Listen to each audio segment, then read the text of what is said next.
Lorsque tout s'accélère, lorsque la France est défiée, comment la machine de l'État fait-elle face? C'est un sentiment d'angoisse et le sentiment qu'on se trouve dans une spirale infernale dont on ne va plus sortir. Dans le fumoir, au départ, tout le monde s'observe. Le contrat étant, aucune information ne sort du fumoir, mais tout est diffusé à l'intérieur du fumoir. Révéler les enjeux, les décisions, les acteurs et les actes qui comptent. Pour moi, ce qui est évident, c'est que Francky a été sacrifié. Révéler ce qui ne se raconte jamais, c'est maintenant, dans Cellule de crise.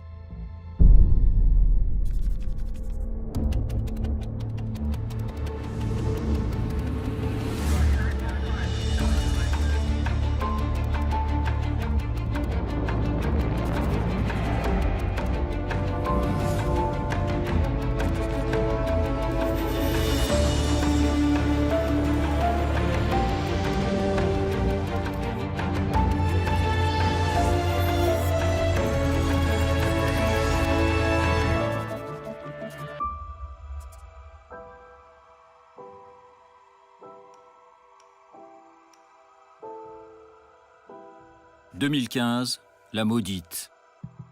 À gauche. Là. L'année commence avec les attentats de Charlie Hebdo, de Montrouge et de l'Hypercacher. Elle s'achève par les massacres du 13 novembre.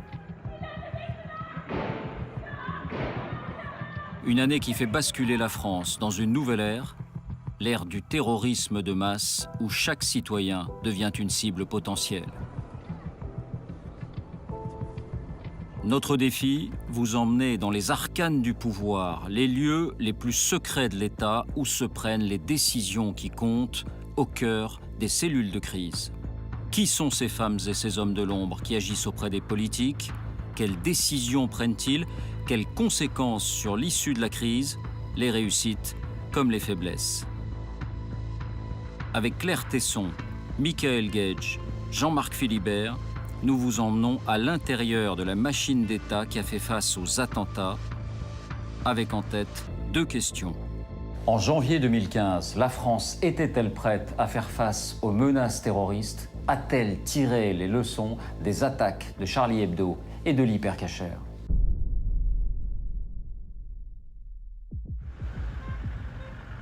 Dans le 11e arrondissement, la voiture des frères Kouachi file sur le boulevard Richard-Lenoir. Elle s'engage rue Nicolas Appert et se gare devant le numéro 10, l'adresse de Charlie Hebdo.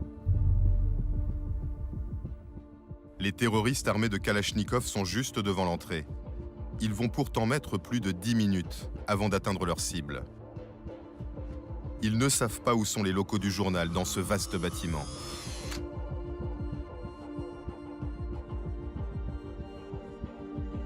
Ils vont d'abord vers la loge du gardien.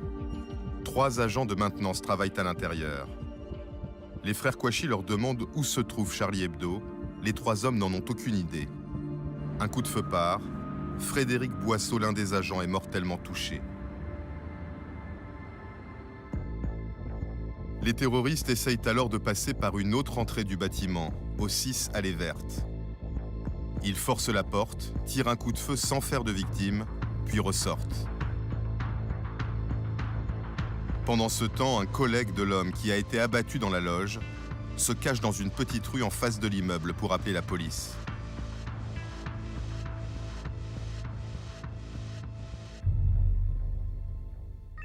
Il compose le 17. L'appel arrive à la préfecture de police de Paris, au standard de police secours. En quelques minutes, une alerte est transmise aux patrouilles qui circulent dans l'est de Paris. Le commissaire Jacques Méric dirige les agents qui sont intervenus ce 7 janvier au matin. Ces hommes vont arriver sur les lieux sans imaginer un seul instant qu'il s'agit d'une attaque terroriste. Individus armés, les coups sont entendus, donc c'est peut-être une agression à main armée dans un établissement bancaire ou industriel, enfin on ne sait pas trop. C'est un peu la mission de la BAC. On envoie la BAC, mais en même temps, on arrive sur les lieux, je dirais, sans trop savoir à ce moment-là la dangerosité de la situation. Un policier parfaitement informé sur les événements qui vont suivre témoigne. Pour protéger son anonymat, nous avons reconstitué l'entretien qu'il nous a accordé. Tout le monde arrive dans l'ignorance, la fleur au fusil.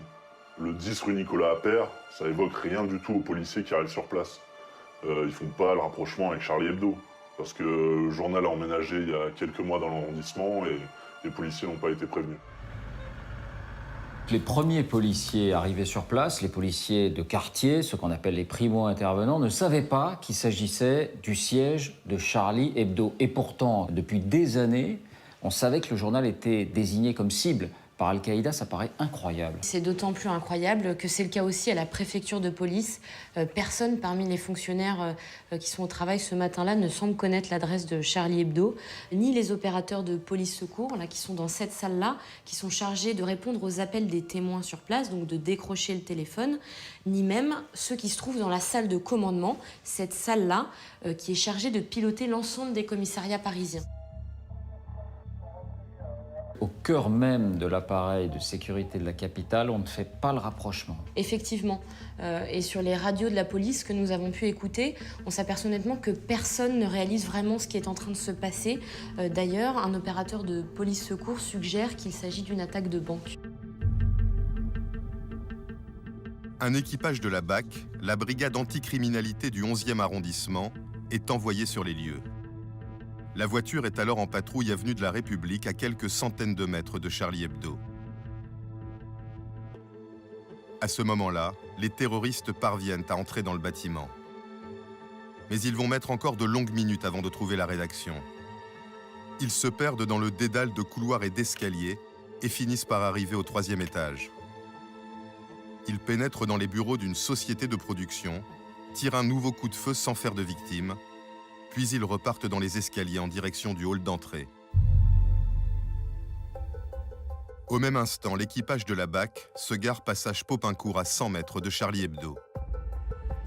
Un policier garde la voiture, ses 3 collègues se dirigent à pied vers la rue Nicolas Appert. Les terroristes sont toujours dans l'immeuble, la tuerie n'a pas encore eu lieu. Quand ils arrivent sur les lieux, moins de 3 minutes après l'appel 17, ils ne voient rien d'anormal. Ils ne voient rien d'anormal. Il n'y a pas d'agitation, rien de particulier. Il y a seulement 2 personnes dans la rue, une qui décharge un camion devant le théâtre et une autre personne qui attend pas loin. L'agent de maintenance qui a appelé les secours vient à la rencontre des policiers. Il est sous le choc, son collègue blessé est toujours dans la loge.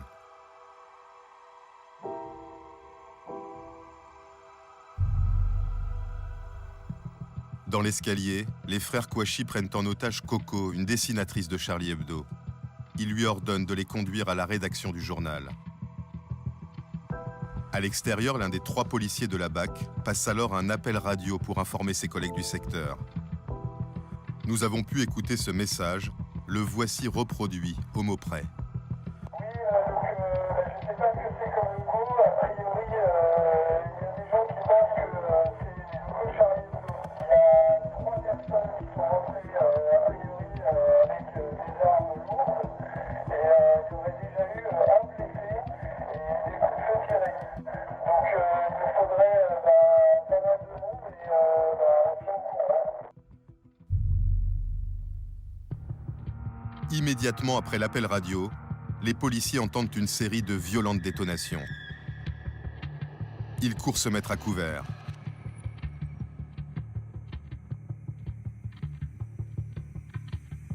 L'un d'entre eux se positionne dans l'allée verte. Un autre dans cette rue piétonne. Le 3e, une policière, se met en embuscade au coin de cette rue.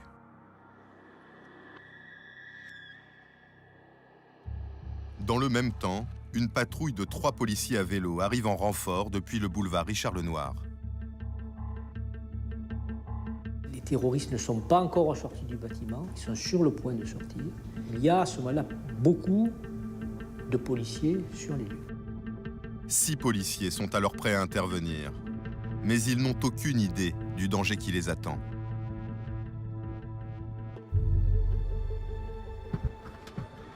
Réfugié sur le toit de l'immeuble, un journaliste d'une agence de presse voisine de Charlie Hebdo tourne ces images. On voit les 3 policiers en VTT arrivant sur l'allée verte, ainsi qu'un des hommes de la BAC qui s'est écarté dans la rue avec un témoin. À ce moment précis, les frères Kouachi sortent sur le trottoir. Voici la scène vue sous un autre angle. Les policiers à vélo se retrouvent presque nez à nez avec les tueurs, qui les prennent alors pour cible.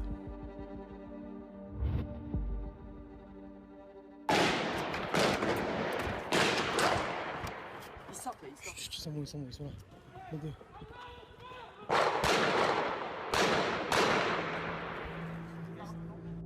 Les 3 VTTistes s'enfuient par la rue piétonne.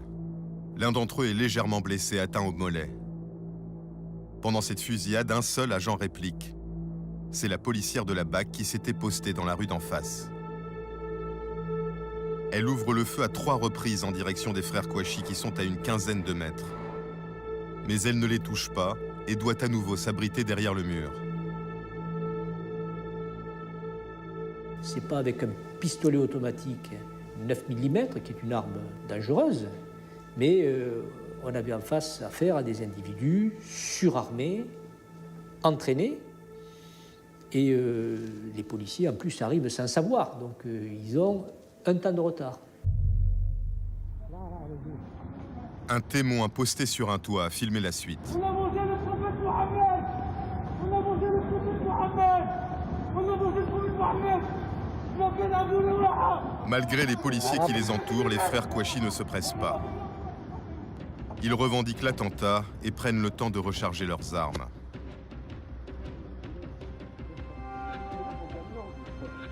Au même instant, l'agent de la BAC dissimulé dans l'allée verte essaye d'alerter par radio ses collègues du secteur.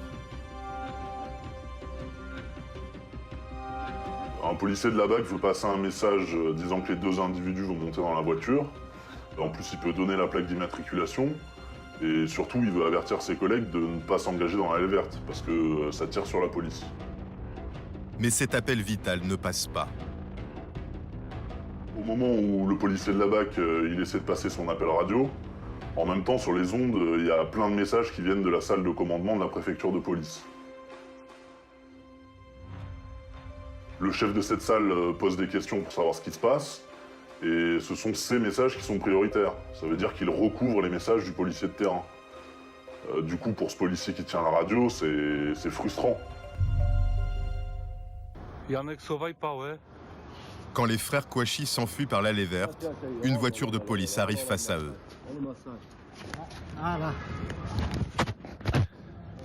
Là, les policiers qui sont dans cette voiture, ils pensent que ce sont des collègues qui arrivent en face. Du coup, ils commencent à faire des appels de phare pour qu'ils se poussent. Et c'est au moment où les terroristes sortent de la voiture qu'ils comprennent.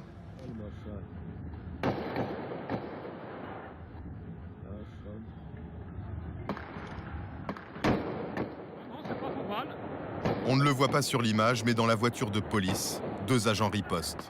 En pleine marche arrière, ils tirent à travers le pare-brise. Mais les terroristes continuent d'avancer et de faire feu.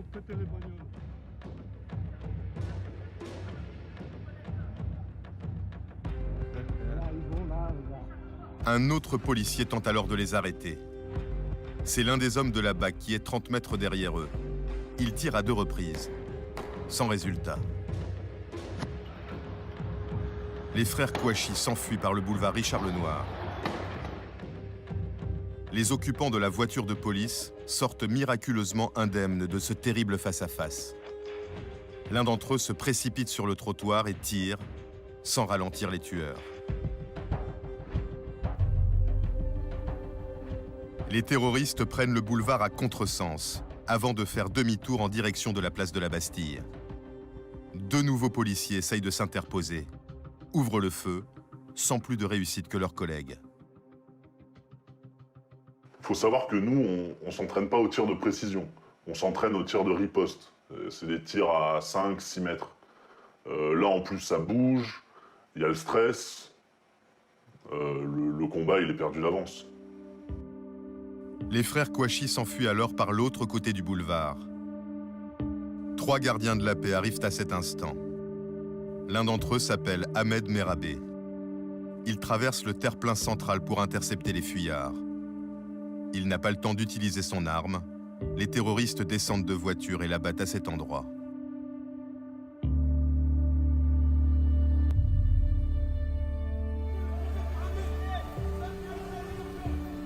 Les frères Kouachi viennent d'assassiner 12 personnes en plein Paris. Ils s'enfuient en fonçant dans les rues de la capitale. Une seule voiture de police est alors derrière eux. Il y a une poursuite qui est assurée par un véhicule qui donne d'ailleurs des éléments très précis sur la direction de fuite. C'est une policière au volant d'un véhicule de transport de détenus qui passait là par hasard. Mais la Citroën noire roule trop vite et la sème, place de la République. Les frères Kouachi vont alors parcourir plusieurs kilomètres dans l'Est parisien sans que la police ne les retrouve. Ils ont un tour d'avance, tout simplement. Les derniers policiers qui les ont vus, je vous rappelle qu'il y en a un qui l'a payé de sa vie. Hein. Donc ils ont pu partir parce qu'ils ne sont pas à vue de la police et qu'il n'y a pas tout simplement de course-poursuite. Même les 1200 caméras de vidéosurveillance parisienne ne servent alors à rien. Dans la salle de commandement de la préfecture, plusieurs opérateurs sont pourtant alertés et cherchent la voiture noire sur leurs écrans. Mais tout va trop vite. La caméra ne permet pas, il n'y a que dans les films qu'on voit ça, la caméra ne permet pas, là, instantanément, de savoir où ils sont pour diriger des forces de police. C'est la limite du système. Pour suivre la Citroën par vidéo, il aurait fallu que les opérateurs la repèrent dès le départ. Sinon, impossible de la retrouver rapidement au milieu du trafic parisien, avec des dizaines de choix de caméras possibles. Les frères Kouachi continuent de foncer dans les rues de Paris. Ils surgissent place du Colonel Fabien dans le 19e arrondissement. Un peu plus loin, ils bloquent un automobiliste pour lui voler sa voiture. Les témoins de la scène voient alors ces hommes en noir, armés. L'un d'entre eux porte un lance-roquettes.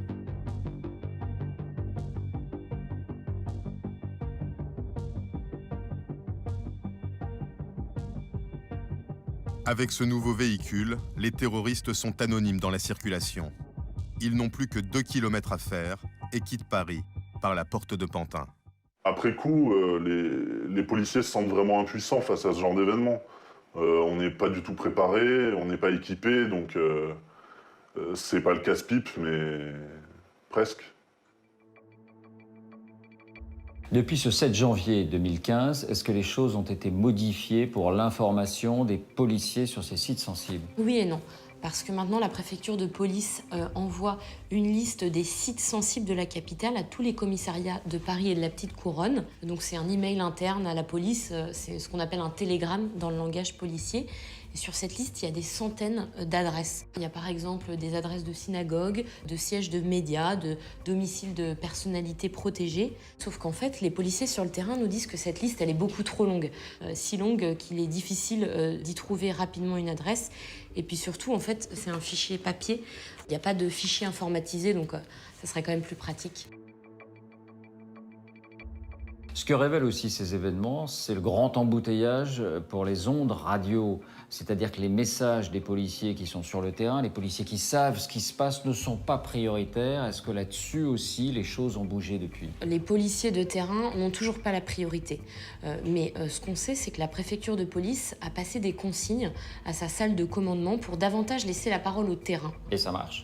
Alors il semblerait que ça marche. Les policiers ont observé une nette amélioration sur les ondes depuis, des échanges radio moins bavards et plus précis. 10 minutes à peine après la fuite des assaillants, c'est le chaos autour de la rue Nicolas Appert. Des dizaines de policiers bouclent le quartier. Les secours arrivés en nombre tentent de soigner les blessés à même le trottoir et de les évacuer vers les hôpitaux parisiens.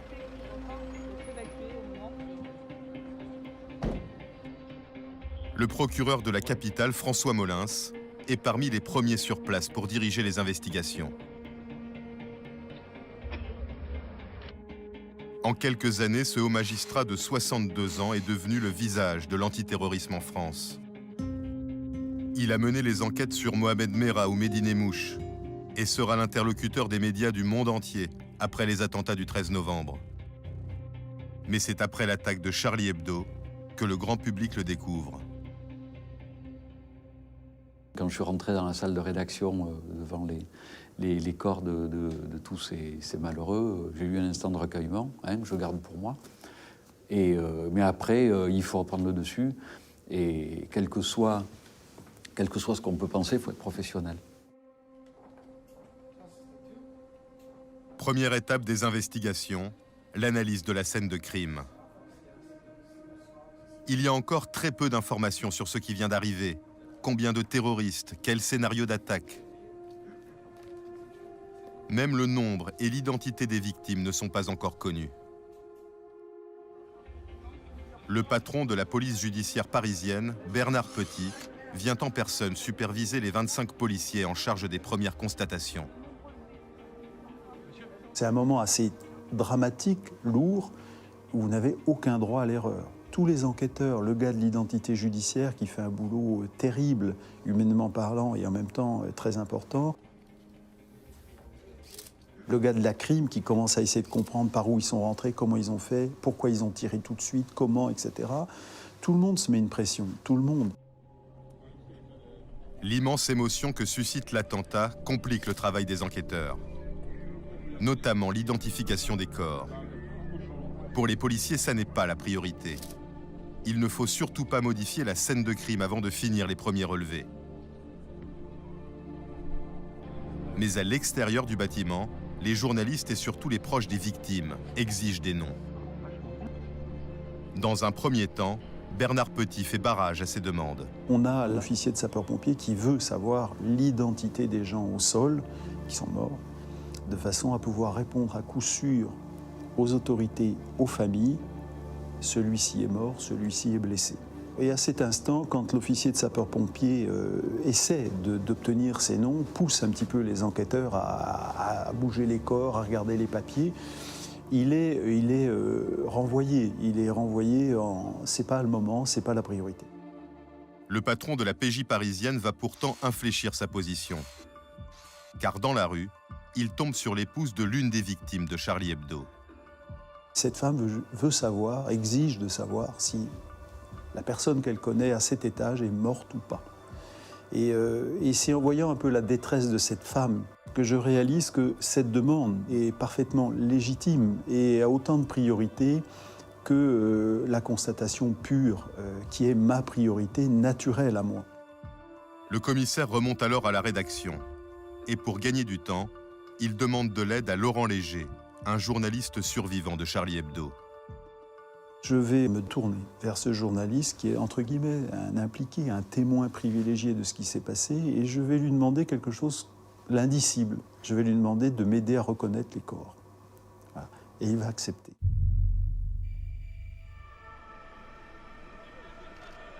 En plus de l'enquête, la police parisienne a une autre urgence à gérer. Elle doit absolument sécuriser le quartier.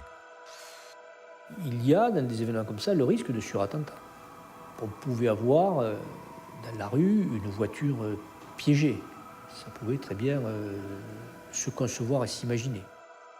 Un risque d'autant plus inquiétant que de nombreux dirigeants politiques sont attendus sur les lieux. À commencer par le premier d'entre eux, le président de la République. Ce matin-là, François Hollande se rend très vite rue Nicolas Appert. Il a été prévenu directement par l'une de ses connaissances, chroniqueur à Charlie Hebdo, le docteur Patrick Pelloux. Arrivé au journal juste après l'attentat, il a prodigué les premiers soins à ses collègues, puis il a appelé l'Élysée. J'ai alerté le secrétariat du président. J'ai dit c'est affreux, ils sont tous morts, c'est un carnage. Je voyais un acte de guerre. Je pense que j'alertais le chef des armées, quoi. Et on m'a passé le président et qui a dit j'arrive. Voilà.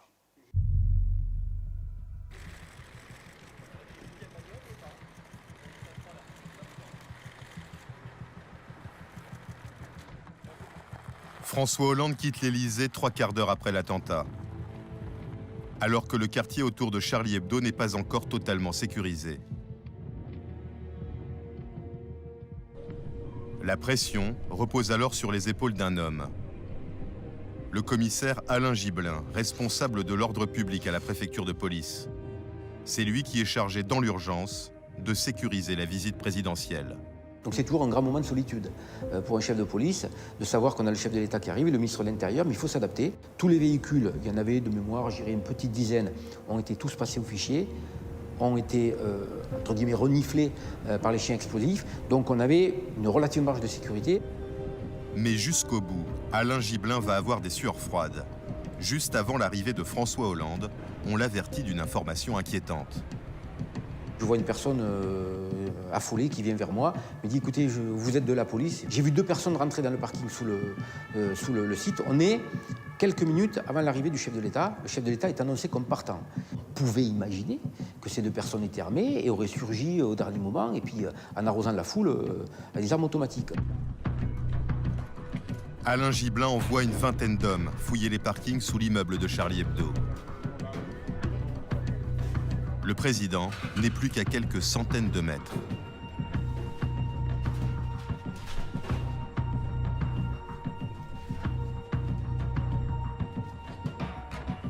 Et je peux vous dire que lorsque j'ai vu arriver mon officier qui ressortait avec ses troupes des parkings, quelques minutes, voire quelques secondes avant qu'on m'annonce l'arrivée et la dépose du président de la République au PC Police, c'est des moments de stress.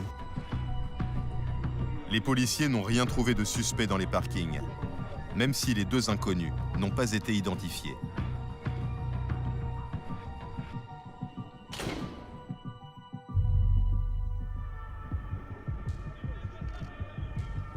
La menace est levée quand François Hollande arrive au PC Police, boulevard Richard Lenoir.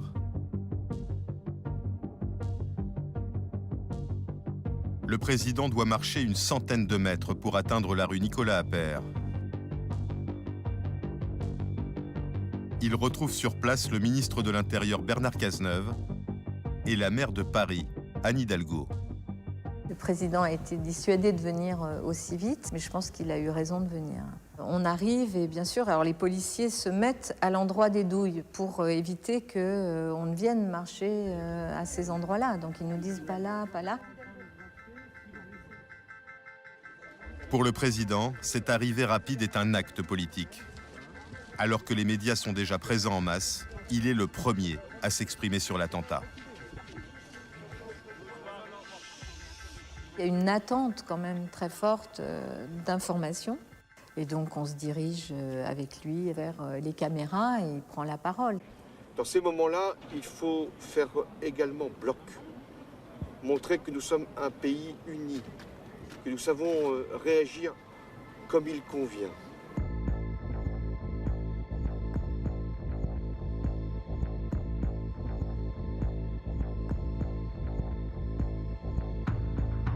Incarner une France qui résiste, mais à quel prix? Pour le procureur de Paris, une chose est sûre, le risque de surattentat a été sous-estimé. C'est une erreur parce que quand on connaît les habitudes de ces gens-là, je pense que c'est un vrai risque et c'est quelque chose qu'on n'intègre pas suffisamment dans ce genre de choses. Parce qu'effectivement, un surattentat dans un cas comme ça serait absolument dramatique. Et quand on repense au nombre de personnes qui se trouvaient là, ça aurait été une gravité extrême. C'était pas suffisamment inscrit dans les plans et les raisonnements, mais avec le recul maintenant, je pense que ça le sera. La nuit du 13 novembre, François Hollande s'est rendu de nouveau très vite devant le Bataclan, 20 minutes seulement après la fin de l'assaut. Les mêmes questions sur sa sécurité ont alors été posées dans la presse. L'Élysée a assuré que la protection du chef de l'État avait été garantie à 100%.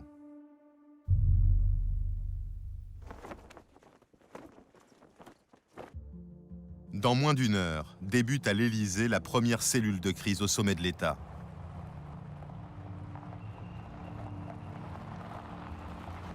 François Hollande revient juste de la rue Nicolas Appert avec le ministre de l'Intérieur Bernard Cazeneuve. Monsieur le Président, s'il vous plaît, est-ce que vous parlerez aux Français ce soir?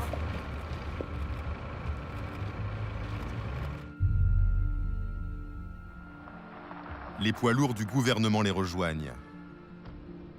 Jean-Yves Le Drian, le ministre de la Défense. Laurent Fabius, celui des Affaires étrangères.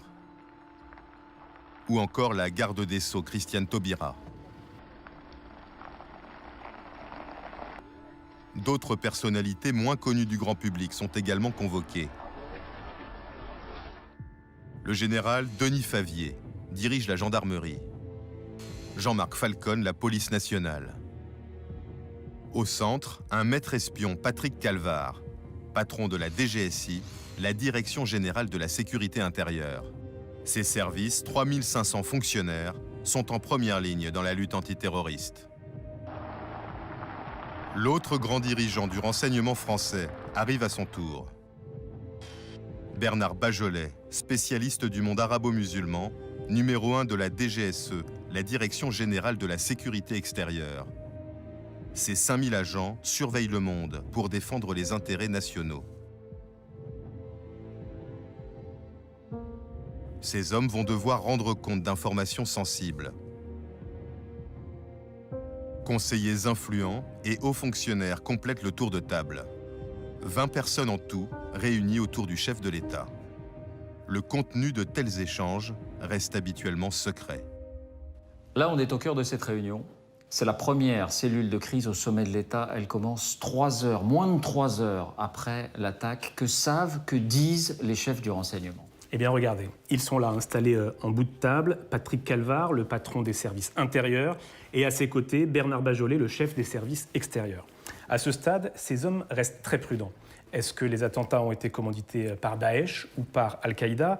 Est-ce que ce sont des djihadistes de retour de Syrie ou des gens qui se sont auto-radicalisés ici en France ? À cette heure-là, en tout cas dans ce qu'ils disent, ça reste très ouvert. En ce qui concerne l'enquête, est-ce qu'il y a un participant qui va livrer un élément déterminant à ce moment-là ? Oui, alors cette fois, ce n'est pas un patron d'un service secret, c'est le préfet de police de Paris, Bernard Boucaud. C'est lui qui va livrer des précisions sur la carte d'identité qu'ont trouvée les enquêteurs dans la voiture abandonnée par les terroristes. La carte d'identité de Saïd Kouachi. Oui, c'est la carte d'identité de Saïd Kouachi. Et le préfet explique que cet homme est originaire de Reims, qu'il est passé par le Yémen et qu'il est probablement lié à Al-Qaïda. Donc il y a une piste Al-Qaïda. Est-ce que les chefs du service de renseignement rebondissent ? Qu'est-ce qu'ils disent à ce moment-là ? Du coup, ils en disent un peu plus. Oui, effectivement, Al-Qaïda, c'est sans doute la bonne piste pour 2 raisons en particulier. D'abord, Al-Qaïda a besoin d'un coup d'éclat dans sa concurrence avec Daesh. Et puis ensuite, depuis toujours, en fait, Al-Qaïda était en pointe contre les caricatures. Il y a les politiques aussi, de chaque côté de la table. Alors on imagine que François Hollande prend la parole, évidemment, mais est-ce que d'autres politiques s'expriment eux aussi? Alors oui, bien sûr, ils prennent tous la parole, mais il y en a un en particulier, Laurent Fabius, le ministre des Affaires étrangères, qui va aborder une question très sensible. Il glisse simplement quelques mots, il s'interroge sur les critiques qui pourraient venir quant à la protection des organes de presse, et en particulier celle de Charlie Hebdo. Et que répond François Hollande ? Alors le président, qui a été sur place, fait quand même remarquer que 2 policiers sont morts pour protéger Charlie Hebdo. Ouais, l'enjeu est important. Derrière, il y a une question clé. A-t-on bien évalué la menace ? Dans la campagne normande, une victime des attentats de janvier est persuadée que la menace a été gravement sous-évaluée. Ingrid Brinsolaro est la veuve de Franck Brinsolaro, le garde du corps de Charbes.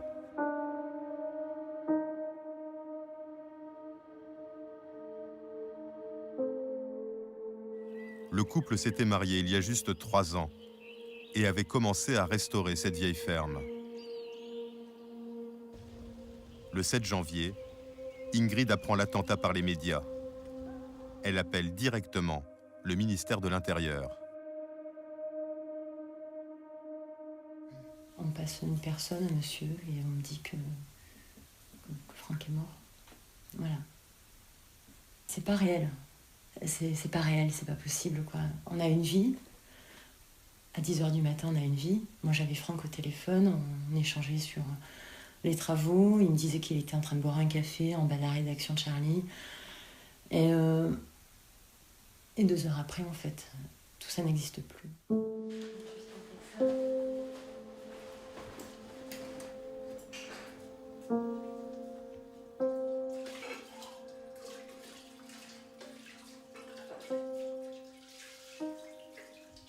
moi, ce qui est évident, c'est que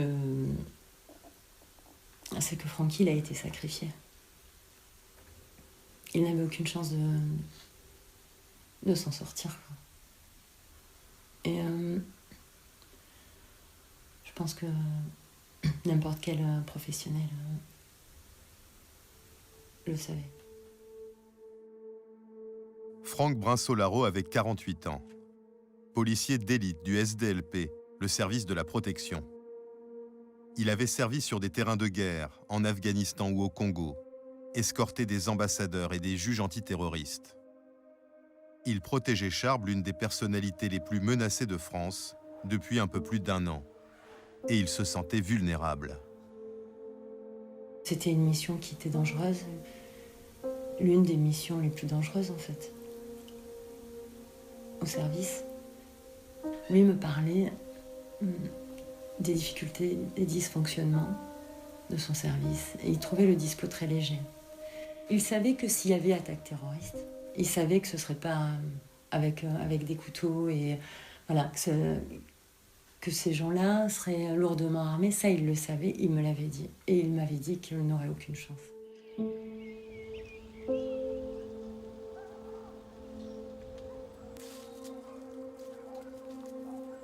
Le 7 janvier, une voiture du ministère de l'Intérieur vient chercher Ingrid en Normandie et l'emmène à Paris. Elle est accueillie au siège du SDLP avenue Miroménil, où les collègues de son mari tentent de la réconforter. Puis on lui annonce que Bernard Cazeneuve souhaite la voir. Elle arrive bouleversée dans le bureau du ministre et l'interpelle. Je prends la parole et c'est difficilement d'articuler, mais je lui demande comment est-ce que, alors que la menace est connue, réelle, comment il est possible que cette attaque arrive. Voilà. Comment il est possible que 2 hommes armés rentrent dans la rédaction de Charlie Hebdo et tuent autant de personnes, dont mon mari. Bernard Cazeneuve répond qu'il est alors trop tôt, qu'il n'a pas assez d'informations. Mais il assure à Ingrid qu'elle aura des explications. Elle les attend toujours. Ingrid Brinsolaro nous dit qu'elle attend toujours. Pourquoi c'est aussi sensible ? Mais pour comprendre, en fait, il faut remonter à l'origine des menaces contre Charlie Hebdo. C'est ancien, ça remonte à 2006, à la première publication des caricatures de Mahomet par un journal danois, le Jylland-Posten, qui sont reprises par Charlie Hebdo. Donc en fait, à partir de ce moment-là, le journal satirique devient une cible, je dirais même la cible française pour les islamistes les plus radicaux. Il va y avoir un premier attentat contre Charlie Hebdo entre le 1er et le 2 novembre 2011. Cette nuit-là, Charlie est attaqué au cocktail Molotov. Les locaux sont entièrement détruits. Protection policière, s'il le faut, il le faudra, mais c'est déjà céder aux extrémistes que d'accepter leurs règles du jeu. C'est-à-dire qu'on s'arme de notre côté ou qu'on se protège de notre côté comme eux vivent comme des paranoïaques. Moi, j'ai absolument pas envie de vivre comme un paranoïaque. Et je sais que j'ai plus de chances de me faire renverser par une voiture à Vélib dans Paris que de me faire assassiner par un musulman intégriste, parce qu'en France, il y en a très peu. Cet attentat serait survenu quelques heures plus tard en pleine conférence de rédaction. Oui, ça aurait pu blesser quelqu'un et là, la situation aurait été différente et je réagirais certainement pas aussi sereinement. Mais Charb et les salariés du journal ne vont pas avoir le choix. Ils vont devoir apprendre à vivre sous protection policière. Le journal déménage et à partir de ce moment-là, Charlie bénéficiera d'une garde statique, c'est-à-dire un quart de police présent devant les locaux H24. Donc, il est bien protégé, le journal, à ce moment-là. Bah oui, et en plus, 3 dessinateurs du journal, Charb, Luz et Rhys, sont mis sous protection policière, c'est-à-dire qu'ils ont chacun 3 gardes du corps en septembre 2012. Cette menace, elle va prendre un nouveau tour. Au printemps 2013, le magazine d'Al-Qaïda, Inspire, publie une liste de 11 personnalités à abattre dans le monde. Et vous voyez là, figure Charb sous son vrai nom, Stéphane Charbonnier. Et c'est le seul Français sur cette liste. Pourtant, ce dispositif de protection, il va être allégé dans les mois qui viennent. Oui, c'est ça qui n'est pas très compréhensible. La protection de Charb est abaissée à 2 gardes du corps à partir de septembre 2013. Celle de Luz et Rhys avait été levée quelques mois plus tôt. Derrière, il y a un deuxième déménagement du journal. Oui, c'est à l'été suivant, en 2014, que Charlie Hebdo emménage rue Nicolas Appert. Alors au début, la garde statique devant les locaux du journal est maintenue. Mais en septembre 2014, elle est remplacée par une patrouille mobile. Comment expliquer que quelques mois avant l'attentat, la protection de Charlie Hebdo ait été allégée? Laurent Nunez était à l'époque le bras droit du préfet de police de Paris qui a pris cette décision. Mes collaborateurs ont eu quelques réunions avec les responsables du journal où nous avions convenu que la protection statique n'était pas forcément utile telle qu'elle était organisée, puisqu'il y avait plusieurs points d'entrée, et compte tenu du fait que les dispositifs statiques sont aussi des dispositifs visibles. Donc voilà, protection dynamique, ça permet de surprendre, et on tourne à échéance extrêmement régulière, puisque de mémoire, je crois que la fréquence des passages, c'était toutes les 30-40 minutes, et d'ailleurs le matin des faits, on avait eu 2 ou 3 passages. Ce choix révèle-t-il une mauvaise évaluation de la menace? La question se pose aussi pour le dispositif autour de Charb. Pourquoi est-on passé de 3 gardes du corps à 2 à partir de septembre 2013? Là-dessus, le règlement est très clair. C'est le ministre de l'Intérieur qui décide de maintenir ou d'alléger une protection rapprochée. De toute évidence, le ministère de l'Intérieur, sur cette question de la protection, il n'est pas très à l'aise. Il faut savoir qu'au début de notre enquête, le ministère de l'Intérieur nous a ouvert ses portes. On a pu réaliser plusieurs interviews de hauts fonctionnaires, mais c'est à partir du moment où on a commencé à poser des questions sur la protection que les portes se sont refermées. Tous nos tournages ont été annulés et le ministre de l'Intérieur lui-même, Bernard Cazeneuve, a refusé de nous répondre. Ingrid Brunceau-Larot a posé ces mêmes questions aux autorités. Depuis, elle se sent mise à l'écart. Plusieurs cérémonies officielles en mémoire de son mari ont eu lieu sans elle ni ses enfants. Ils n'ont pas été invités. Il va falloir à un moment donné que je rende compte de cette histoire à ma fille. C'est une question de responsabilité et je crois que les responsables doivent dire aujourd'hui que la menace a été sous-estimée, que les moyens n'ont pas été mis en place. Je crois que c'est ce qu'on lui doit. Je crois que c'est ce qu'on nous doit et ce qu'on doit à mes enfants, à ma fille.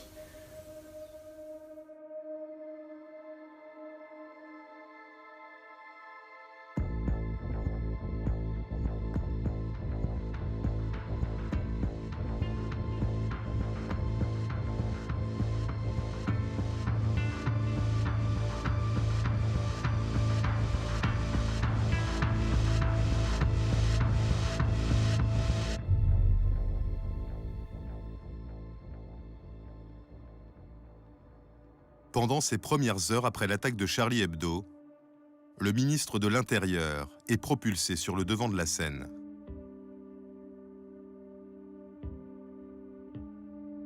L'ancien maire de Cherbourg, Bernard Cazeneuve, était jusque-là un membre discret du gouvernement.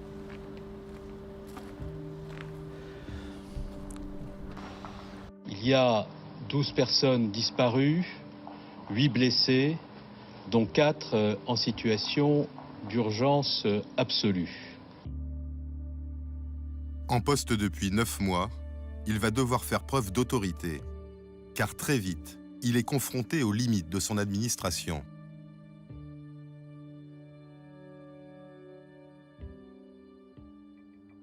À commencer par le secteur le plus important en matière d'antiterrorisme, le renseignement. Dès le début d'après-midi, la traque se centre sur les frères Kouachi, puisque la carte d'identité de Saïd Kouachi a été retrouvée. Ce nom, Saïd Kouachi, les services de renseignement le connaissent bien. Ce jour-là, à la préfecture de police de Paris, quand on apprend l'identité des tueurs, on voit rouge. Et pour cause, la DRPP connaît très bien Saïd Kouachi. La DRPP, c'est la direction du renseignement de la préfecture de police de Paris. Et Saïd Kouachi a été l'un de ses objectifs, l'une de ses cibles. Alors comment expliquer qu'il soit passé entre les mailles du filet? Mais ce qui nous intéresse ici, c'est ce qui se passe au début de l'année 2014. En février, moins d'un an avant l'attaque contre Charlie Hebdo, la préfecture prend l'initiative de placer Saïd Kouachi sous surveillance. Pourquoi? Pour quelle raison? Ils ont des informations sur un voyage de Saïd Kouachi au Yémen, le fief d'Al-Qaïda. Et puis Saïd Kouachi, il est en lien avec des islamistes radicaux, dont certains ont même été condamnés pour terrorisme. Ça fait beaucoup, la préfecture décide de le placer sous surveillance. Donc que se passe-t-il? Ça veut dire qu'on le met sur écoute? Oui, mais en fait les écoutes ne donnent rien. Il y a en fait un décalage entre le profil de Saïd Kouachi et le calme plat qui règne sur les ondes. Les écoutes sont trop lisses en fait et il y a quelque chose qui colle pas, quelque chose qui cloche. Pour les limiers du renseignement, c'est un peu comme si Saïd Kouachi essayait de les semer. Et donc que se passe-t-il? Ils décident d'organiser des filatures? Alors oui, ils vont même organiser des planques devant plusieurs adresses où Saïd Kouachi est supposé habiter, mais en fait il ne le voit jamais. Il n'habite pas là? Non, il a déjà déménagé à Reims. Donc il est sorti du territoire de la préfecture de police de Paris? Oui, absolument. La préfecture de police, elle couvre la capitale et la petite couronne. Pour les individus les plus menaçants, dès lors qu'on sort de l'Île-de-France, c'est la DGSI, la Direction Générale de la Sécurité Intérieure, qui a la main. Donc, au printemps 2014, la préfecture communique l'ensemble de ces informations, l'ensemble de ces éléments à la DGSI. Donc, la DGSI est censée prendre le relais. Est-ce qu'elle organise à son tour des écoutes à Reims? Non, les écoutes de Saïd Kouachi se sont arrêtées à l'été 2014. Donc plus d'écoutes téléphoniques. Mais est-ce que des filatures vont être mises en place à Reims? Le 7 janvier, le jour des attentats, la DGSI rédige une note, elle fait remonter ces infos. Ce document, on a pu le consulter, il y a très peu de détails. Et les adresses de Saïd Kouachi sont toutes erronées. Alors le moins qu'on puisse dire, c'est que cette surveillance a été défaillante. Bernard Cazeneuve est à peine informé de ces dysfonctionnements que déjà la situation se complique sur un autre front. Celui des médias.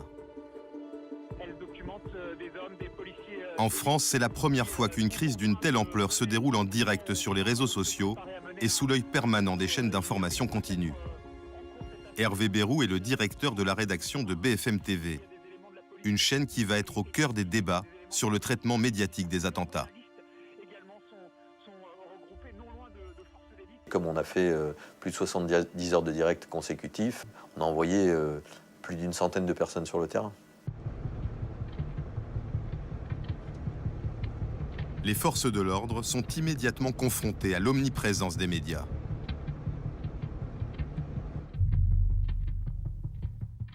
Le RAID, le groupe d'intervention de la police, est envoyé à Reims sur la trace des frères Kouachi.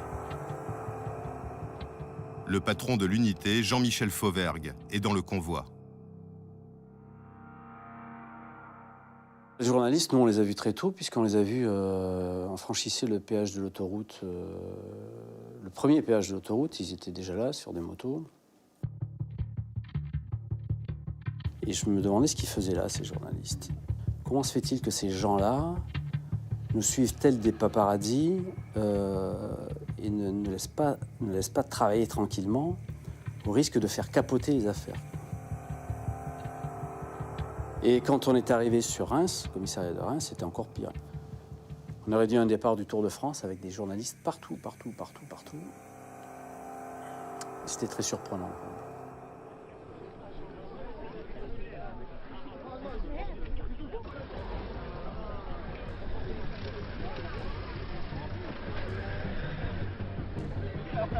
Tout le monde sait qu'il y a beaucoup d'informations qui sortent par les canaux policiers. Et de fait, nos journalistes à BFM TV, mais les journalistes de nombreuses rédactions audiovisuelles et presse écrite, ont l'information que le soir, il y aura une intervention du RAID à Reims. Ce qui fait qu'au moment où le RAID est en place à Reims, les journalistes, eux aussi, sont en place.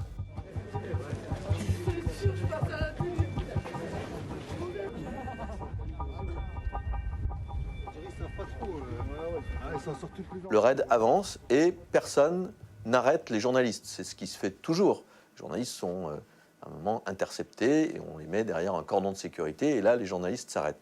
Et là, de manière assez incroyable, on arrive à cette situation extrêmement étrange et en tout cas inédite de journalistes filmant en direct à la télévision l'intervention du RAID dans cette cité de Reims, cagoulée à plus de 23 heures. Pour les policiers, ces caméras sont un handicap. Elles annulent l'effet de surprise. La présence des médias pose aussi des questions de sécurité. Les hommes du raid sont alors à la recherche de terroristes lourdement armés. Les journalistes sont autant de cibles. C'est la première fois dans ma carrière que je fais une perquisition avec des journalistes derrière, avec la télé, quoi. C'est pas une bonne expérience pour moi. J'apprécie pas tant que ça.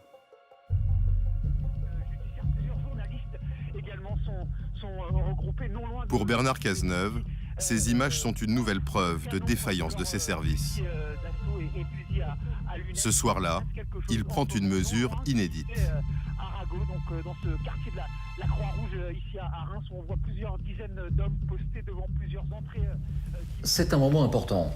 Tous ces responsables, ces hauts responsables, le ministre de l'Intérieur, Bernard Cazeneuve, va les réunir dans une pièce située au rez-de-chaussée du ministère de l'Intérieur. Cette salle, on l'appelle le fumoir. D'habitude, c'est une simple salle de réunion. Là, elle va devenir la cellule de crise. Il y a ces fuites dans les médias. Et ça, Bernard Cazeneuve, il n'aime pas du tout. Il va donc falloir centraliser et maîtriser la communication. Et puis surtout, plus important encore, Bernard Cazeneuve se rend compte que ses propres services ne partagent pas leurs informations entre eux. C'est les éternelles rivalités entre les différentes maisons du ministère de l'Intérieur. Et Cazeneuve constate que chacun essaye un peu de tirer la couverture à soi, alors qu'on est en pleine traque. Donc il les recadre ? Oui, face à ces grands directeurs, face à ces chapeaux à plumes, comme les appellent certaines de nos sources, eh bien Bernard Cazeneuve va piquer une colère froide. Alors évidemment, c'est une colère calculée, une colère pensée pour asseoir son autorité. En substance, il leur dit maintenant, vous allez travailler ensemble, vous allez partager vos informations et vous sortirez de cette salle uniquement lorsqu'on aura neutralisé les terroristes. Ce qui s'est dit au fumoir reste aujourd'hui encore couvert par le secret défense.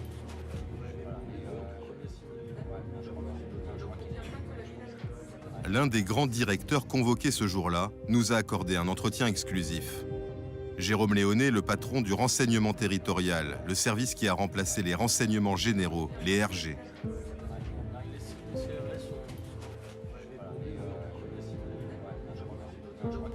On vient d'une situation qui était une situation qui n'était pas satisfaisante, de cloisonnement, de concurrence.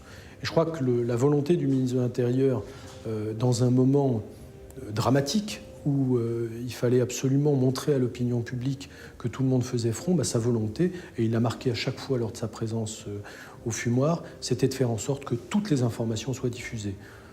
Je veux dire, le contrat étant, aucune information ne sort du fumoir, mais tout est diffusé à l'intérieur du fumoir. Dans le fumoir, au départ, tout le monde s'observe. Puis très rapidement, au gré des messages qu'on peut passer, au gré des informations que chacun donne, que chacun échange, chacun jauge la capacité de l'autre à répondre à une demande, la rapidité avec laquelle on y répond, la sincérité de la réponse. Enfin bref, très rapidement, c'est devenu un lieu d'échange comme je n'en avais que très très rarement connu. Lors de ces premières heures au fumoir, on pilote bien sûr la traque des terroristes. Mais une autre menace est prise très au sérieux. Celle d'un nouvel attentat commis par des complices des frères Kouachi.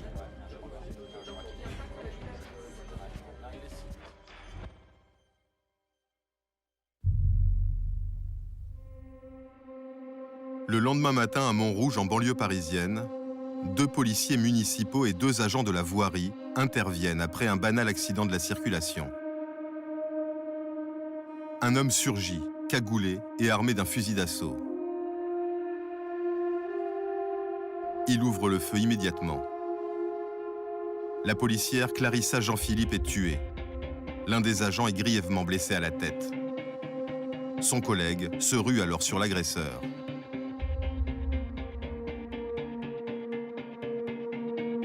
Il va être accroché par un agent qui est aux côtés de cette jeune femme et qui va se battre avec lui, et qui va se battre courageusement, sans armes, et qui va quand même le mettre en difficulté. Tant et si bien qu'il est quand même obligé d'utiliser une arme de poing pour se dégager. L'agresseur sort un pistolet et l'agent se retrouve au sol, à sa merci. Par miracle, l'arme s'enraye.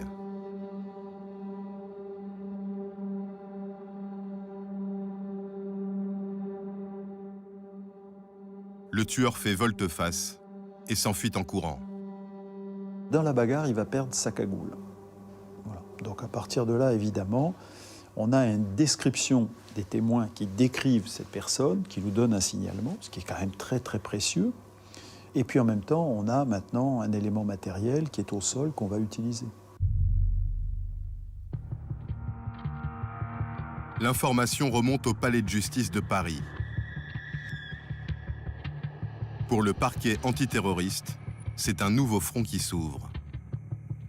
On s'est saisi très vite. Moi, dès que j'étais au courant de ces faits, parce que ça me paraissait hautement suspect, j'ai très vite pensé à la qualification de terroriste. J'ai envoyé un magistrat en observateur, donc le jour même à 8h30 le matin. C'est un sentiment d'angoisse, c'est le sentiment on se trouve dans une spirale infernale dont on ne va plus sortir. Le fumoir va coordonner cette double traque. 3 tueurs sont dans la nature, prêts à frapper de nouveau. La caméra du réalisateur Serge Moati a pu saisir des instants de vie du fumoir pendant les heures qui vont suivre. Dans la salle, une vingtaine de hauts gradés et de conseillers ministériels triés sur le volet. Les frères Kouachi viennent d'être repérés. Ils ont braqué une station-service à 80 km de Paris. Ils sont rentrés pour chercher à bouffer. Il n'y avait pas d'argent, ils sont rentrés là-dedans armés, ils ont pris la nourriture, ils sont repartis. À cet instant, une lutte d'influence s'engage au fumoir entre le chef de la gendarmerie, Denis Favier, et celui de la police, Jean-Marc Falcon.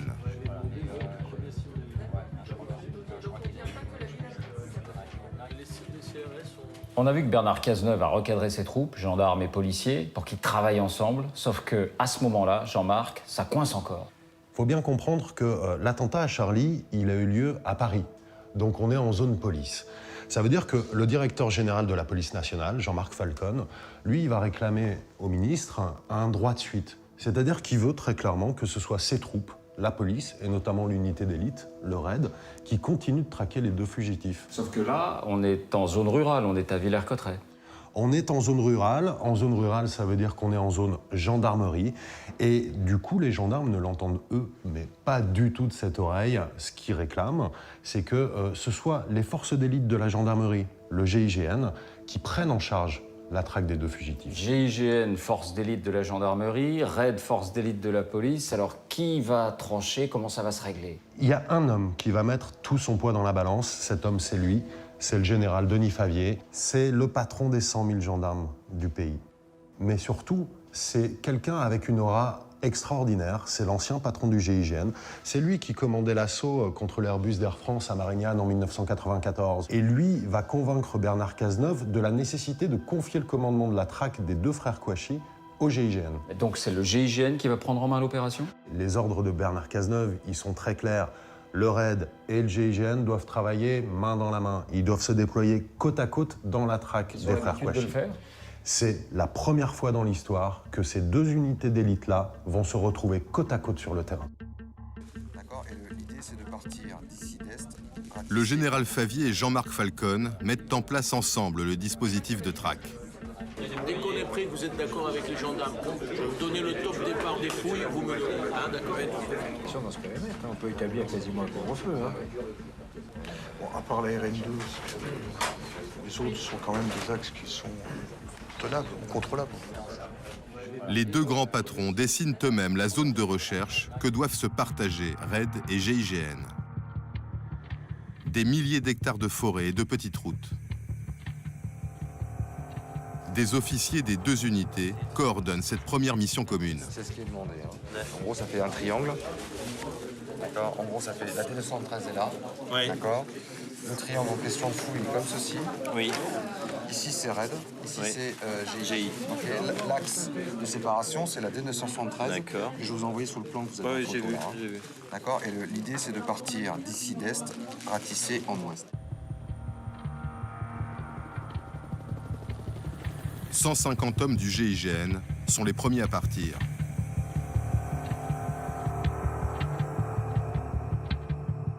Alors on est en hiver, la nuit tombe relativement tôt. On a devant nous 5 heures. 5 heures utiles, 2 jours, pour fouiller l'ensemble du terrain.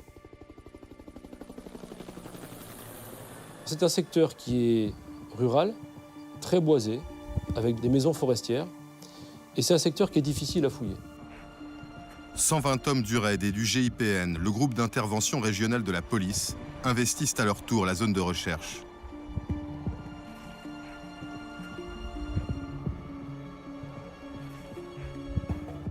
Alain a pour mission de sécuriser plusieurs villages.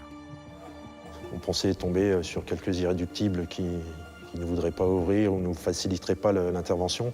Et finalement, tout le monde, je pense que c'est un intérêt national, donc tout le monde a joué le jeu. Les gens nous ont ouvert les portes, on a fouillé leurs maisons.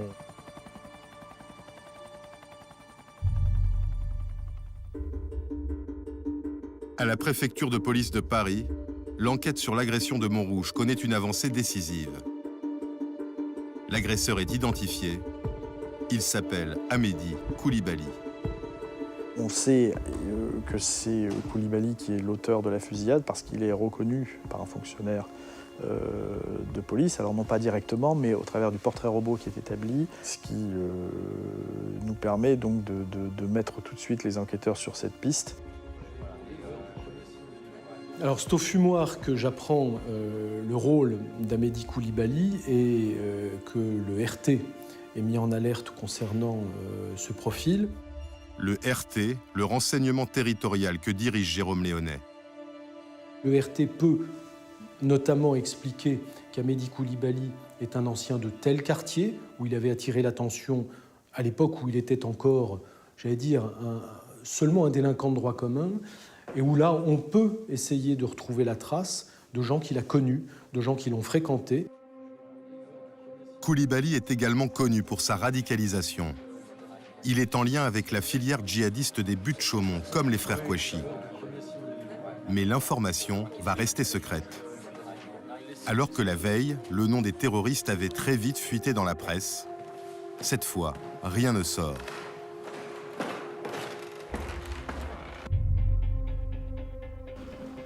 Devant les journalistes, Bernard Cazeneuve détourne l'attention. Aucun élément ne permet à ce stade d'établir un lien entre ces deux événements.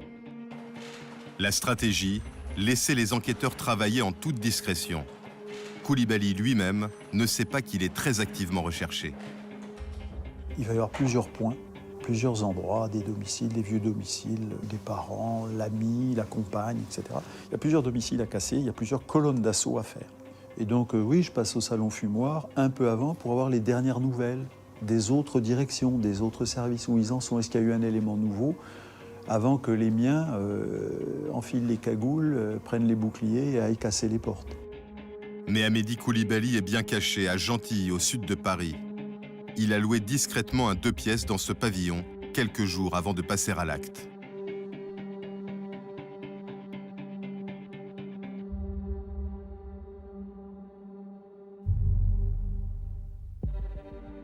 La traque autour de Villers-Cotterêts est pour l'heure également infructueuse. Les frères Kouachi ont passé la nuit dissimulés dans un bois à l'extérieur de la zone de recherche.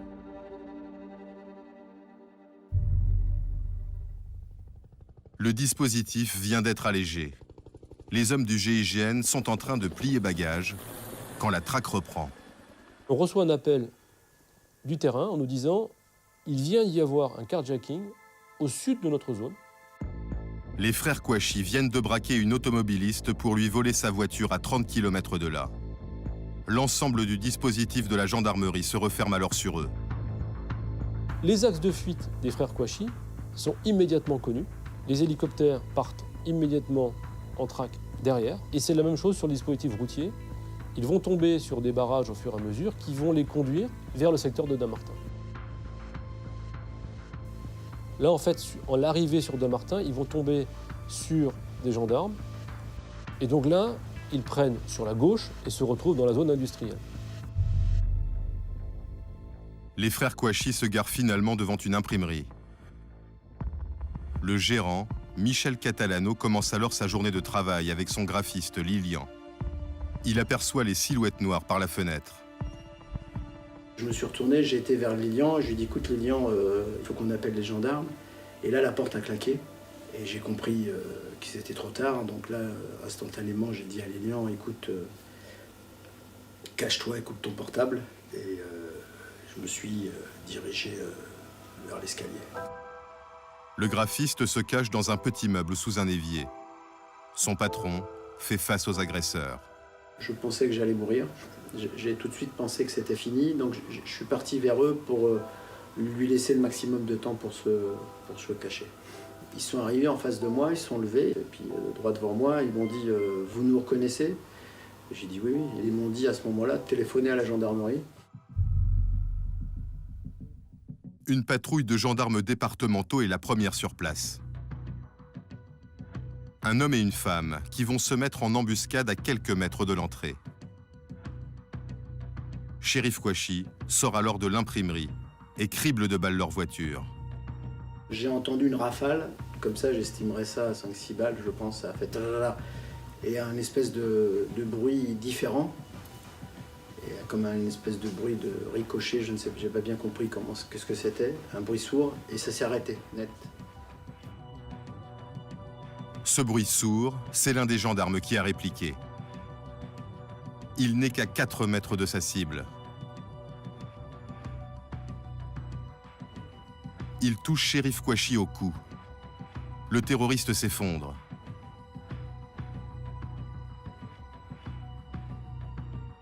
Mais la blessure n'est que superficielle. Chérif Kouachi rentre dans l'imprimerie. Les gendarmes se replient en attendant le GIGN.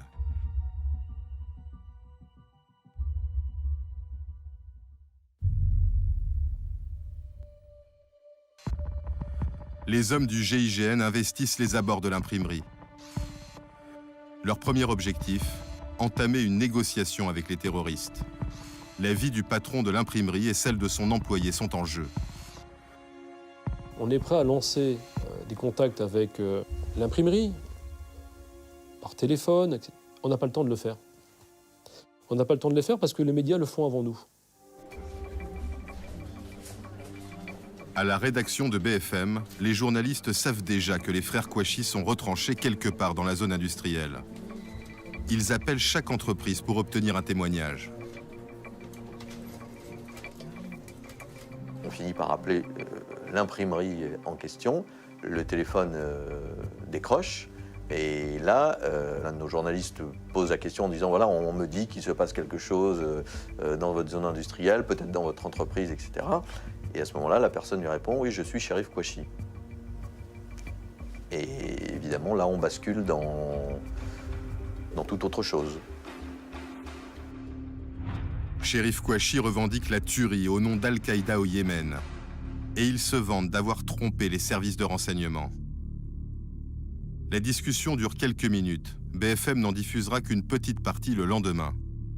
Car ce vendredi matin, impossible de mettre à l'antenne cette interview réalisée en pleine prise d'otage. Je manque de ressort sur ce qu'il faut faire à ce moment-là. Voilà, je me dis, il faut prévenir quelqu'un, mais qui? Enfin voilà, les choses se bousculent un peu dans ma tête. Je me dis, je vais appeler Manuel Valls. Donc j'appelle Manuel Valls sur son portable, et lui me dit, évidemment, j'en appelle à votre responsabilité, ne faites pas état de ce coup de téléphone à l'antenne, évidemment, ne diffusez pas ce qui a pu être dit dans cette conversation. Évidemment, c'était notre intention. BFM envoie l'interview au PC de crise qui s'est installé à Dammartin.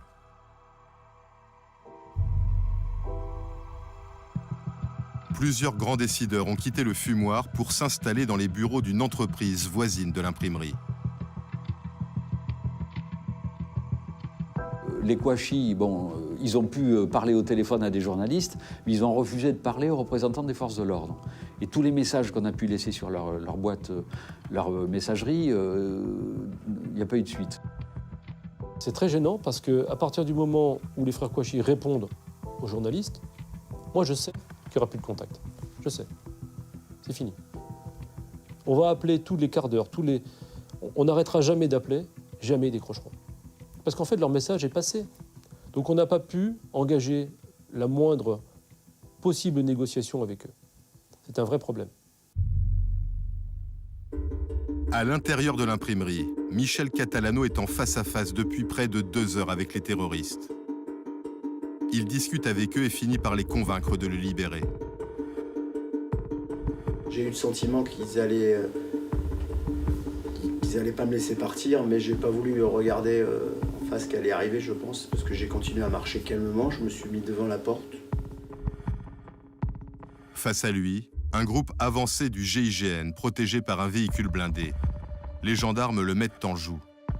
J'ai levé les mains, j'ai dit je suis un otage, et j'ai commencé à marcher vite pour partir. Et là j'ai entendu couchez-vous, je tire, première sommation. Donc j'ai continué, parce que dans mon esprit je me suis dit s'ils sortent derrière moi, que je suis couché au milieu de la cour, je pensais qu'il fallait que je m'éloigne. Donc j'ai continué un peu plus loin, j'ai entendu couchez-vous, je tire, deuxième sommation. Et j'ai continué, et j'ai entendu « tirez pas, c'est Monsieur Catalano ». Michel Catalano apprend au GIGN que son employé Lilian est caché dans l'imprimerie. Les hommes de Laurent, le chef d'intervention, entrent en contact avec lui. Mais ils ne prennent pas ses réponses pour argent comptant. On sait que c'est lui qui communique avec nous par texto, mais il se peut qu'il soit sous la menace.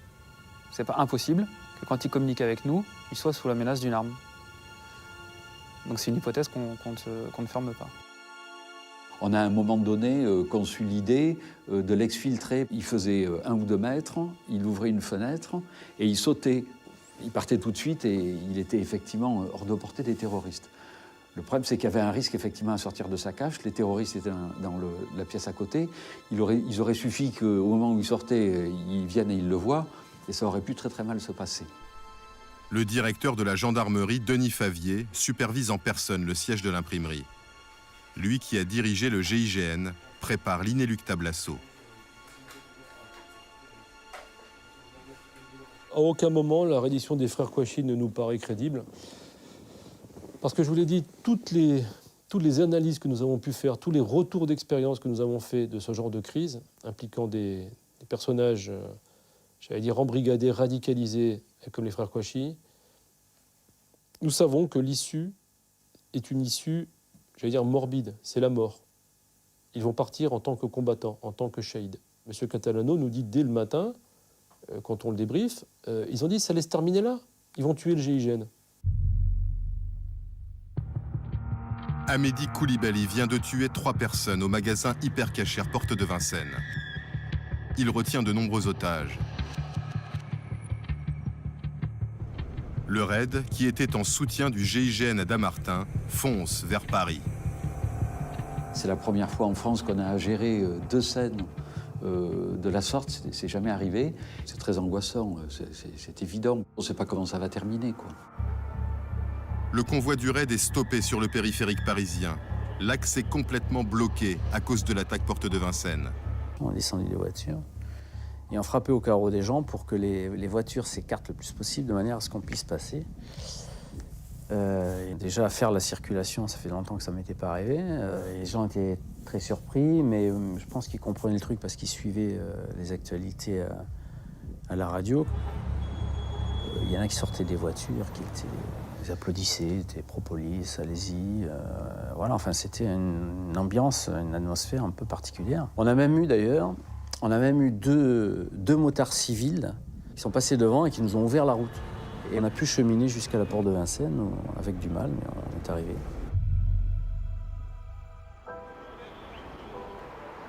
Le raid retrouve sur place des forces de police déjà présentes en nombre. C'est le patron de la PJ, Bernard Petit, qui dirige le dispositif. À ses côtés, le commissaire Christophe Molmy, chef de la BRI, l'unité d'intervention parisienne. Ces hommes sont déjà déployés autour de l'Hyper Cacher.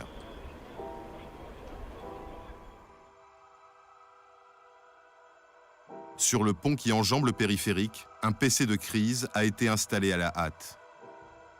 Dans l'un des camions, le négociateur de la BRI est en contact avec Koulibaly. Il travaille en duo avec une psychologue qui le conseille sur la stratégie à adopter. Ces premiers contacts leur laissent peu d'espoir. Le négociateur, qui est quelqu'un de très réservé, très prudent dans ce qu'il dit, laisse quand même entendre que le preneur d'otages ne réclame rien pour lui. Ne négocie pas sa sortie ni rien, paraît soucieux plutôt de ce qui se passe ailleurs, et notamment à Danemartin, et que des temps sont consacrés à la prière. La maire de Paris, Anne Hidalgo, est au PC depuis les premières minutes de la prise d'otage. Les négociateurs fatiguent Coulibaly en le faisant parler, en essayant de voir, mais ils ont vu qu'il n'y avait pas une once d'humanité chez le personnage. Il ne réagit pas à l'idée qu'il y a des enfants, une femme enceinte, etc., qu'on pourrait laisser sortir. Donc, mais en même temps, ils le font parler, ils le fatiguent. Amédi Coulibaly a déjà tué 4 personnes. Il retient 10 otages au rez-de-chaussée du magasin. 6 autres se sont réfugiés au sous-sol, dans la chambre froide. Parmi eux, une mère et son bébé de 10 mois. Le terroriste menace de tuer tout le monde si le GIGN intervient à Damartin. La situation à l'hypercachère est prioritaire à cause du nombre d'otages. Sur ces images tournées par le RAID, les policiers étudient les plans du magasin en prévision d'un assaut d'urgence. Et après, dans l'issue, des gondoles. 4 gondoles. On est en face d'un individu hyper radicalisé, qui est, à mon avis, déterminé, bâton de dynamite, 2 kalachnikovs. Okay. Il semblerait qu'il soit seul. Oui. Mais on n'exclut pas l'hypothèse d'un deuxième, parce qu'on a vu le deuxième. Mais il semblerait qu'il soit seul. D'après les otages qu'on a eu au téléphone, certains en tout cas, ils parlent d'un seul. Voilà. 19 otages à peu près, en haut, en bas, répartis, on ne sait pas comment. Et possibilité éventuellement d'une ouverture de porte. Si on ouvre cette porte, il faut qu'on rentre. Les 2 chefs d'unité commencent immédiatement des plans, un plan A, un plan B, pour les assauts. Donc tout ça est déjà en route. Moi, je sollicite l'autorisation. Elle ne vient pas tout de suite. Cette autorisation, seul François Hollande peut alors la donner. Il s'est enfermé dans son bureau depuis le début de l'après-midi avec ses principaux ministres et conseillers, dont Bernard Cazeneuve, qui est en contact permanent avec les policiers porte de Vincennes.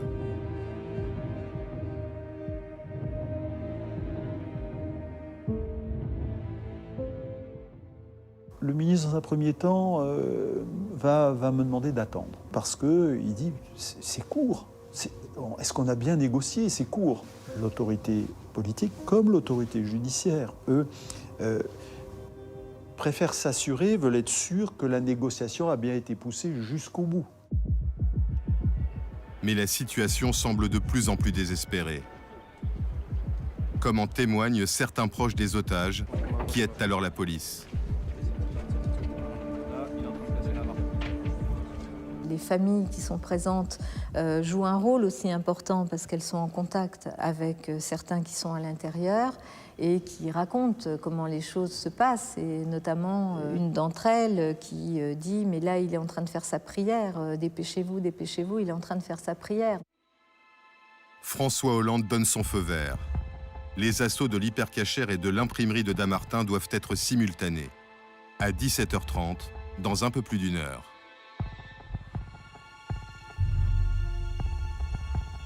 Mais les frères Kouachi vont mettre en échec cette stratégie. On est déjà en fin d'après-midi, alors qu'on ne les a jamais ni vus ni entendus jusque-là. Une porte qui s'entrouvre, la porte d'entrée principale qui s'entrouvre. Est-ce que c'est eux? Est-ce qu'ils sont seuls? Est-ce qu'ils sont avec l'otage? Tout est possible. Est-ce qu'ils veulent sortir? Est-ce qu'ils veulent simplement observer? On ne sait pas, mais on sent qu'il y a quelque chose qui va se passer. Quelques minutes après, juste un peu avant 17h, les 2 frères sortent.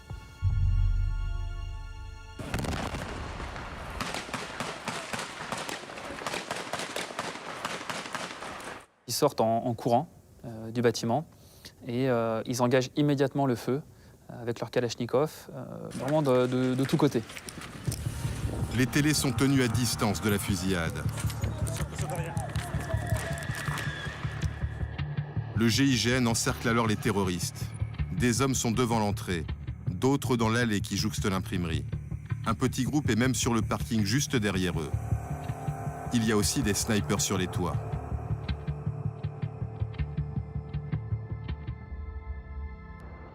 Pourtant, les Kouachi ne tombent pas immédiatement. Ils ne restent pas figés devant la porte, ce qui aurait été beaucoup plus simple pour nous. Donc c'est des cibles mobiles, très difficiles à traiter. L'un des frères se positionne derrière une voiture pour tirer. L'autre zigzague au milieu du parking. Ils ont des attitudes de combattants, ils essayent de se poster, ils essayent de tirer en protection. C'est des attitudes de personnes préparées et ultra déterminées. Après 20 secondes d'affrontement, les terroristes résistent encore. Ils sont équipés de gilets pare-balles aussi, donc ça met il y a quelques secondes pour les neutraliser.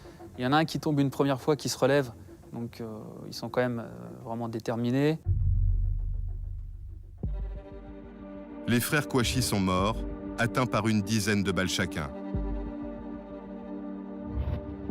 Le GIGN libère l'employé de l'imprimerie qui est resté caché pendant plus de 8 heures à quelques mètres des terroristes.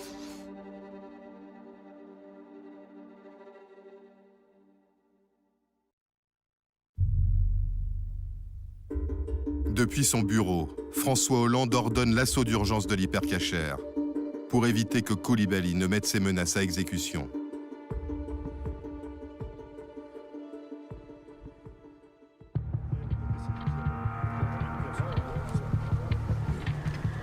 Quand vous voyez ces hommes qui mettent le casque et qui partent, et vous vous dites, quoi qu'il arrive, dans 5 minutes, ça sera fini. Quoi qu'il arrive, ça vous chope les tripes. Et vous vous dites, pourvu qu'on ait personne au tapis.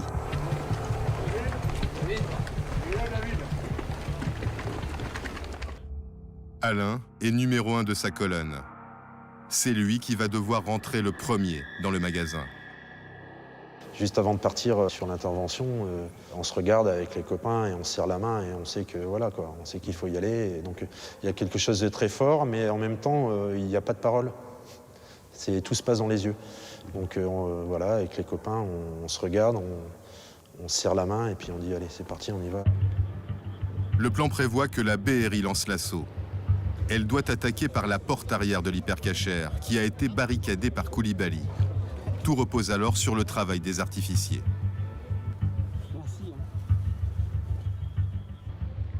Ça met un certain temps à être mis en place. Voilà. On ne peut pas se précipiter, parce que sinon on va rater le truc. Si la porte explose mais ne s'ouvre pas, c'est un fiasco total. Et là, pour le coup, Coulibaly peut se retourner sur les auteurs. L'explosion donnera le signal de l'assaut. La BRI doit neutraliser Coulibaly en entrant par la porte arrière. Le raid doit sauver les otages en ouvrant le rideau de fer de l'entrée principale. Ils ont la clé que leur a donnée un employé du magasin. « 17 minutes après l'assaut de Dammartin, la BRI passe à l'action. Mais les policiers restent bloqués devant l'entrée. Coulibaly a placé des palettes de nourriture entre lui et la force d'intervention. Voici la suite en temps réel. 2 colonnes du raid s'élancent, protégées par le camion blindé de la BRI.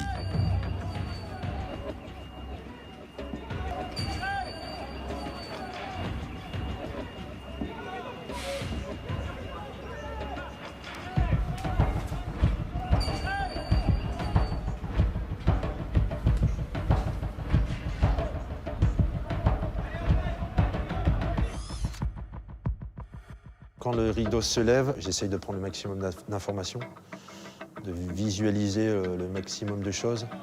Et je vois donc un homme à terre, les jambes face à moi, et une mare de sang à côté. J'aperçois sur ma gauche quelques otages. Donc ils ne sont pas par terre, ils ne sont pas debout, ils sont un peu recroquevillés, enfin ça crie. Et juste au moment où je les aperçois, j'aperçois Coulibaly qui est pile poil en face de moi, quoi, les armes à la main. Je sens une cartouche dans le bouclier. Donc je prends une balle et je décide de décaler sur la droite pour ne pas rester dans son axe de feu, tout en continuant à tirer. Je glisse sur la mare de sang et je me relève très vite.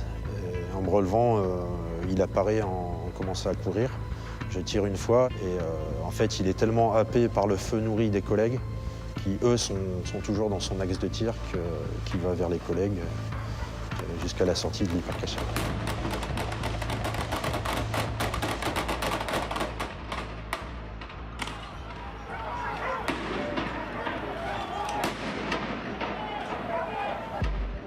L'assaut a duré moins de 2 minutes. Amédi Coulibaly est mort. Les otages survivants de l'hypercacher sont enfin libres.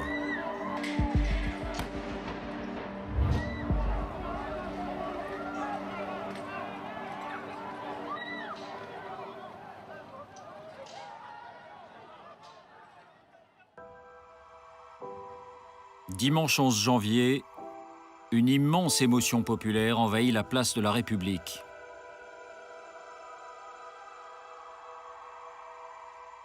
Dix mois plus tard, le lieu s'est transformé en mémorial.